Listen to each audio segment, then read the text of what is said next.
So she walks me, I'm having such a hard time walking, she walks me down the very long corridor at Family Health Center, and she's watching me, and she says, "This is very disturbing.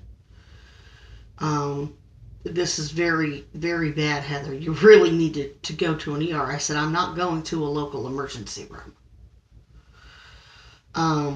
And I was we found out the hard way that I was very justified and I was very right. I said, "Beth, I wasn't, you know how bad I've been. They just falsified their medical records probably," which I didn't know that. But I said, "I know they didn't tell the truth in them." We sit down, and she documented some of this. We sat down because I couldn't make it all the way out the door. There were some seats there across from where you reschedule your appointments. We're still kind of, I guess, trying to flirt and play, and I'm really very confused because I'm going, I can't walk. I'm peeing on myself and not knowing it. I've got a compressed nerve from a swollen uterus. Let's focus on the problem here. And I didn't want to be rude and put it out there like that because they were too busy looking for any reason they could possibly find to fire me anyway. And I was like, this is unbelievable.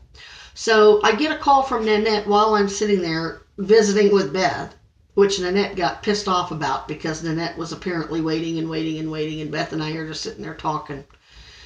And Nanette comes to get me, and we're trying to move me into my new apartment that I got with the housing authority. It had been difficult because I wasn't able to get out of the damn bed for anybody to be able to move it. Well, we finally got, otherwise Nanette and I could have moved the damn thing.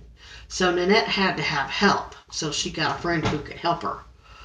And it was all I could do to stay walking and being able to sit up in the car while they got the bed taken down, loaded, got it over to my apartment, new apartment, and got it set up. And just as soon as they left, my butt was right back in it. Just absolutely devastated with pain.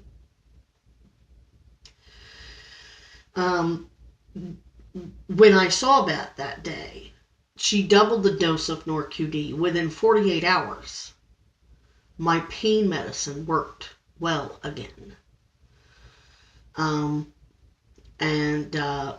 I called and I said, I need to go back to work.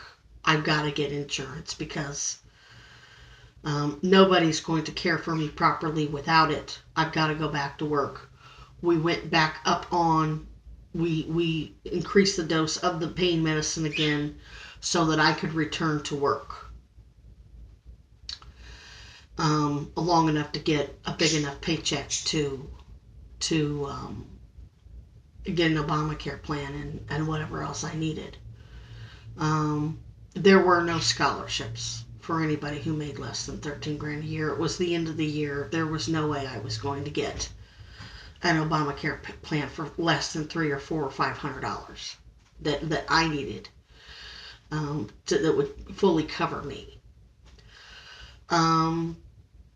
And everybody else was like practicing law without a license. Oh, you can get Obamacare, you can get this. No, you fucking can't. Not without, and I wasn't telling them that I had lawyers who had already checked it out, who said, no, you're not going to qualify until after the first of the year.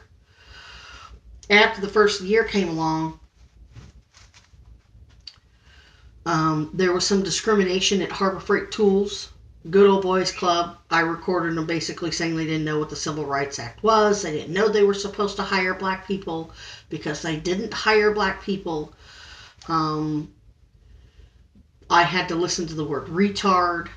And then they started some very fierce retaliation by messing with my cash drawer. I wasn't allowed to count it before I took possession of it. It was already in and locked, and I had to enter in a code, but it was already counted in there, and then when I left, I didn't get to count it. And they apparently said that it was short, But they didn't tell me about it until 24 days later,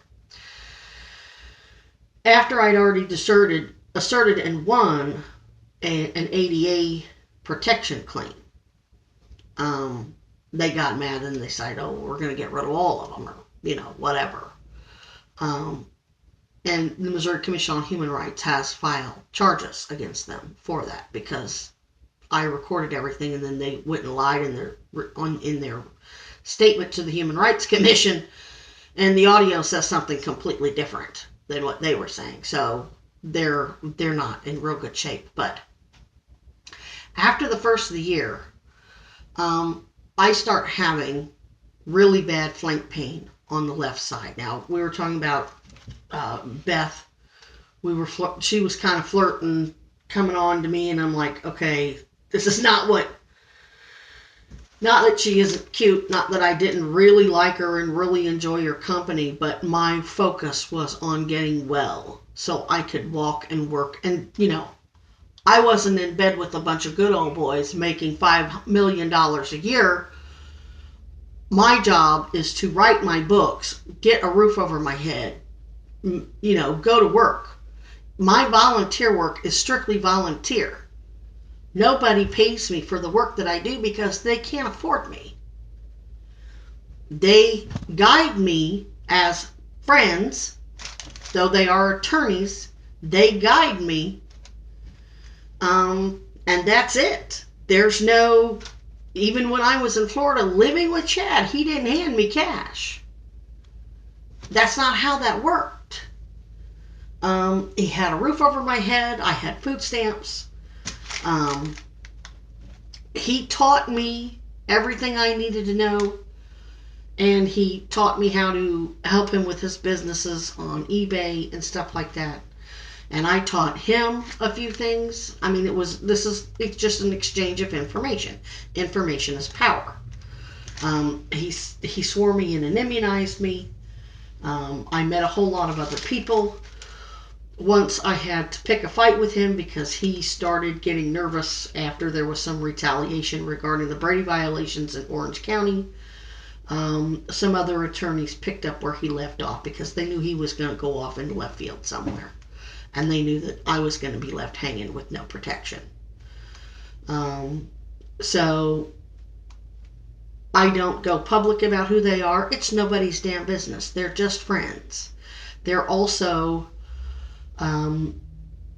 gay, and they're minorities of different types of they're different diversities, and they belong to special ADA protected support groups, all of whom are survivors of child sexual abuse. And in Florida, you don't talk about that. You don't reveal that somebody was molested as a kid. The Social Security Administration refused to document that I was a rape victim or that I was a victim of child sexual molestation. Here, everybody uses it as an excuse to hurt somebody. Oh, you're a rape victim? Then you must be a bitch. Here, I'm not going to give you proper medical care. Really fucking stupid. Because it's just a way of marginalizing people, because the behavior that I heard them say, those of us who survived sexual abuse, they do it too. Oh, they're manipulative and seductive. Really? Oh, they're criminals. Really? I got 40, 50 hours. That's just of the medical exams and the ER visits. I've got about 80 hours.